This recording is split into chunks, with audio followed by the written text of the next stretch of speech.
Tugenda mu bitundu eby'Nakaseke abaayo badagala amazzi amayonjo ge basobola okukozesa mu bulamu obwa bulijjo kyokka we gababula batambula ne batuuka ku bidiba ebisolo mwe binywa nabo kwe basena ne batwala waka bakozesa ekiteeka obulamu bwabwe mu kabiga ak'okufuna endwadde eziva ku buligo. Kakati nno olunaku olwaleero gavumenti eriko nayo konto zesobodde okuba nga okubakolera naye nga zino zikyali ntono nnyo era esuubiza nti n'endala ezaafe ejja kuddayo ezikole abaayo basobole okuwona ekizibu ky'amazzi. Abatuuze abawerako e Nakaseke badaagalwa bbula ly'amazzi naddala amayonjo ng'abasinga bakozesa ga bidiba nga bagagabana n'ebisolo ekibaleetedde okutya nti oba oliawo bandikwatibwa endwadde eziva ku buligo. Bw'otuuka ku byalo ebiwerako mu muluka gw'e Kapeeka era mu Gombola y'emu, abantu bangi b'oyitako naddala abaana baba bali kugwa kuyigga mazzi era nga bangi bazibya n'olunaku nga tebagafunye. Abasinga eno amazzi ge banywa ga kulwanira n'ebisolo ng'asinga munne y'atwala.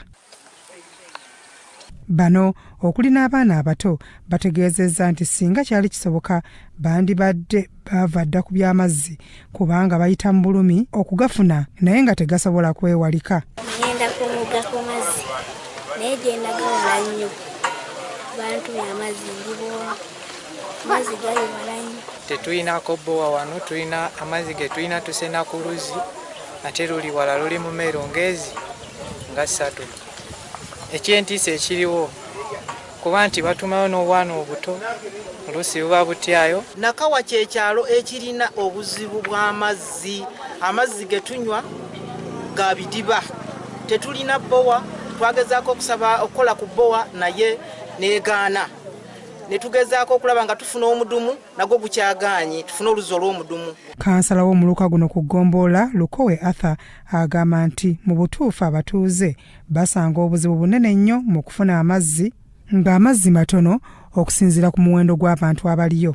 Basiŋŋaana obuzibu mu mbeera y'amazzi ng'ate tukimanyi bulungi amazzi bwe bulamu. Naye kati nze nga wano wentuula tuyina bbowa eyatusimirwa disitulikiti yaffe. Naye bbowa eyo esaavinga kumpi ebyalo 3 ne Kabeere ekitundu ekimu kijja ku bbowa yaffe. Wabula bano bayambiddwako ne nayikondo eziwerako nga zigenda kuddaabirizibwa era ne basuubizibwa nti akadde konna n'ezisigadde za kutereezebwa.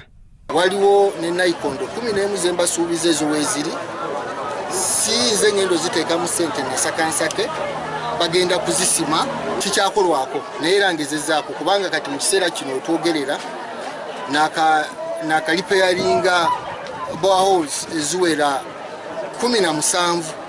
Byakawoya Samuel, Grassroots TV, Omunyi.